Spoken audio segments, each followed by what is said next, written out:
Hi everyone, it's Christian Nicole and welcome back to my YouTube channel. I have another video for you today. It's kind of like a coaching counseling session about being a stylist. And today I want to talk to you about being classy at all times. Okay, so for starters, there will be times in your journey as a stylist or barber where a client approaches you and they are extremely oppositional. I mean, the reality is that they're deeply concerned or offended, something's going on in their life, and the only person who can take it, whether hair related or not, is you, okay? So I want to talk to you about just keeping it classy. I have had people disrespect me, the one person recently, which was totally, I didn't see coming, but when I first started doing hair, I had people disrespect me. Like one time I was doing a girl's hair, I had relaxed it, cut it, layered it, looking fabulous, and she was so weird. Like she would get up in the mirror, because I was doing hair out of my house at first, so she would hop up and run to the bathroom, look in the mirror, and she's like, is this almost finished? And I'm like, yeah, I got it finished. Like when I tell you her bob was laid out, it was laid out. But at the end of the day, because she knew that I was a new stylist, people like to take advantage of new stylists because we're very wet or green behind the ears and we don't really know what to expect. And we're kind of a pushover. Like most of us just want to have a good interaction with our clients, and sometimes we don't know how to handle these things, right? So this lady, I forget her name, but I think I had seen her maybe once, maybe not, I don't remember, but I know that it probably was my first time seeing her. Her hair was almost finished. I literally was working on the other side of her hair, like bumping the ends, curling her and everything, and she was like, I hate my hair and you don't need to be doing hair no more. Well, it's not like she said, I hate my hair, you need to do something different, I'm gonna come back, let's figure this out. She just said, you need to stop being a beautician. Like literally she said that to me. Yep. And that was probably within the first 2 years of me doing hair, probably within the first 6 months, I would say. And that discouraged me, and I really thought I put all of my investment, all of my validation, all of my worth into her comments, and I was like, oh my gosh, maybe I should stop doing hair. And she didn't pay me, right? I've had over the years maybe about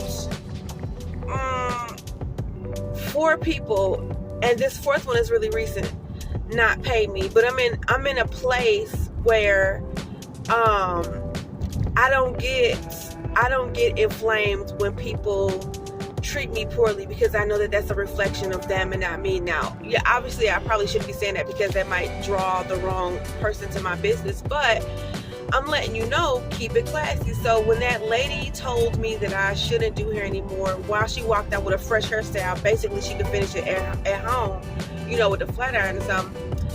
I didn't curse her out, I didn't go off on her, I didn't scream at her, I didn't demand my money. She just was like, I'm not paying you, and she just drove off. You know what I'm saying? Like, it happened. Another girl, I finished her hair, I was doing microlinks on her. Her hair was amazing. I was doing a touch-up. I had did her install and I was doing a touch-up. And a touch-up is, where after your hair grows out, you come back and you get the hair pushed back up to the scalp so that, there's no damage and then the hair stays looking fresh. Well, she was like, oh my God, my job called me. She's a nurse. She's like, my job called me. I love my hair. I'm going to pay you when I get off work. And I don't have any money on me. So she came to the appointment knowing that she didn't have any money on her. And because, I go out good faith. Like, she left and she never came back. She never texted me back. I called her. I texted her for like a week. And I left it alone, because what can you do? I did, at that point in time, I did text her and go off on her. I really told her where to shove it. But that was in my early 20s. Now I'm almost in my late 30s, basically. So I don't do those types of things anymore. I'm trying to think. There was another situation in the last couple weeks where it wasn't even about hair. This lady was more concerned about how her payments were being processed through a particular, like a really popular app that most stylists use to book their clients. And I was trying to tell her that, hey, this fee is not even associated with me. This is the hold that the app puts on your card to make sure that you have enough money to pay me. That's not something that I do. That's what the app does to protect the stylist. And she was like, well, I want my $3 back. You know, it's like some extra $3, which again, I don't know, I can't account for. And I'm like, I don't even have money on me to give you $3. All my payments are electronic. So you're gonna have to get in touch with this app, these people, and you're gonna have to see about their money through them. And then she proceeded to escalate the situation, which for a quick second kind of frightened me, because I'm like, what is she doing over $3? Like, I keep telling her that I can't fix this. So what I've learned in my interactions with people when they have concerns, you know, if they're deeply concerned or they're acting a little irate or coming out of pocket, is just to kind of make sure that in everything that's happening, I'm trying to collect the facts. I'm not getting emotional. And then I also have policies to protect my business. I try to protect my clients as well, but my policies are to protect my business so that there are no shenanigans going on. Nobody can like blame me for anything, or, you know, misuse me or misrepresent my business and things like that, or take advantage of me. For the most part, I haven't been doing hair for 100 years, so I don't know everything, but I just want to remind you guys about your attitude. Even if you feel like you're justified when a client is trying to escalate a situation, because, you know, you're starting to feel that energy where they're inflamed and now you got to become inflamed to try to put a lid on it, I want to just challenge you to remain in pocket. Keep your voice kind of neutral and don't get like too excited or talk too quickly, because you know, you can say a lot of things, I want to say wrong things or evil things or non-factual things in the heat of an argument, and nobody is any better for it. It doesn't get you any further in the business. And though this person may be wrong, guess what? When they leave a review about you, they're not going to talk about how wrong they are. They're going to talk about how you snapped on them, how they didn't deserve it, and how you didn't fix the problem, right?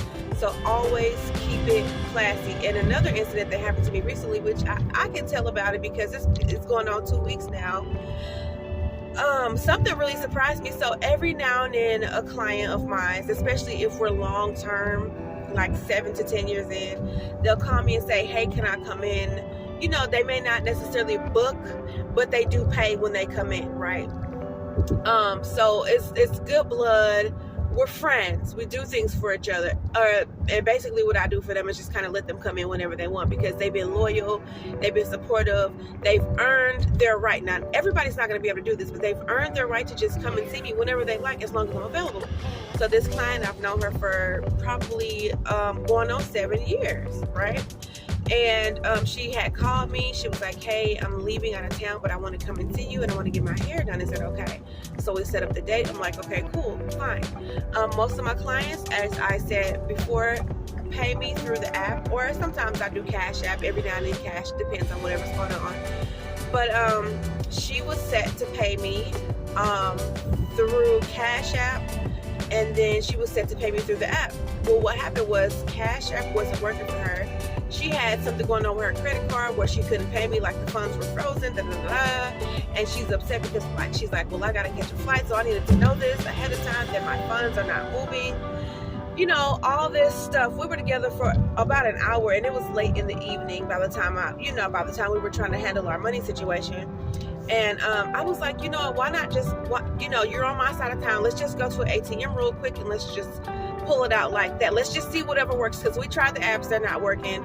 I'm like, you don't have any other debit cards, and you know, of course I trust her because I've known her so long, but I'm like, let's just go to an ATM, let's just call it a night because I'm tired. I don't want to be at the salon anymore. So we drive to the ATM. She tries the ATM does not give, so she doesn't have any money. So now she's at the mercy of whoever she calls to give her money. She calls her ex-husband. He's like, I don't even have Cash App. How hard is it to get Cash App? Okay, cool. Long story short, she was like, well, I'll just follow you home and I'll try to resolve this. Honey, it was already after 11 p.m. I was like, we don't need to do all this. This is what needs to happen. When you get it resolved in the morning, just send me the money. And she's like, okay, I'm going to send you the money when I get it resolved. So she texts me at like 1 a.m. and she's like, hey, I sent you the money. And I literally have receipts which I could post about this so that you guys can know Christian Nicole was not playing.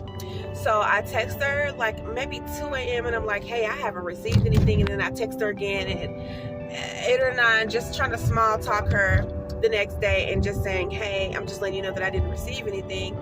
And I mean, no response.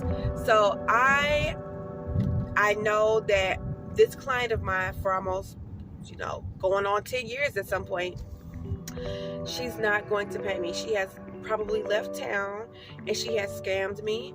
And whether it was her intention or not, this is what has happened because I rendered a service that she did not pay for. As a matter of fact, maybe I'll post a snippet of our time together at the salon at the end of this video. And then the text messages so you guys can know.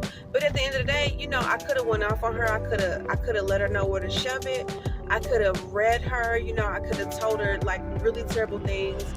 I could have called her a terrible person and went in on that.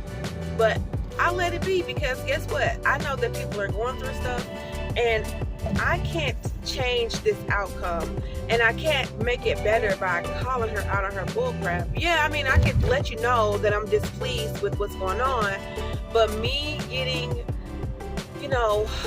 my blood pressure elevated, getting hype, and just really setting her straight. That's a grown woman. She's got children, I got children. We both know right from wrong. We talk about right from wrong all the time in our sessions, when I do her hair. We talk about all sorts of things. So, we know what integrity is and what it's not. And instead of doing those things, I chose to let it go. Have I forgiven her? Yes. Am I bitter about it? No. Do I remember it? Yeah. And it's just a lesson. So like now, I have to be way more strict with my clients. You need to put your card on file when you book, which like I said, most do. And you need to because sometimes clients will book and then the card doesn't have any money on it, right? But they wind up paying me another way. So that's okay. But it's like, you're putting me in a situation where now I have to ask for what is owed to me. So I'm learning these things as I go, and you think that you know somebody because you've been dealing with them for over 5 years, but people can change and people need room to change. And just like when you need room to change, sometimes it's ugly, sometimes people don't understand what's going on with you, sometimes you mess things up. You mess up relationships. I say give people room to be who they actually are. Maybe this girl wants to pay me in the next 6 months. Maybe she'll never pay me. Maybe she never wants her hair done by me again. But, I kept it classy. I chose not to disrespect her even though she disrespected me. I chose to just keep it clean, leave it alone because my money's going to come back to me some other way. That's what I believe anyway. So, that's all I have for you. Oh my gosh, if you have any hair horror stories or you've been stood up by a client or stiffed by a client, let me know, girl. I need somebody to share my woe with me. But actually, I'm okay. It's like I said, it's been over a week. It's going on 2 weeks since it happened, and I have let it go. I'm not pursuing the situation. I'm not, I'm saying I would be out of more money than what it's worth to even try to pursue it legally because wrong is wrong. I'm just gonna have to take that L. And now I have to make sure everybody books on the site and that they they use the correct card because I don't want to go through this anymore. But I'm not going to function out of paranoia and treat everybody poorly because my longtime client didn't like this. I learned a lesson. I won't have to learn it twice. I know that. But anyways, thanks for listening. I'll talk to you guys in the next one. Bye.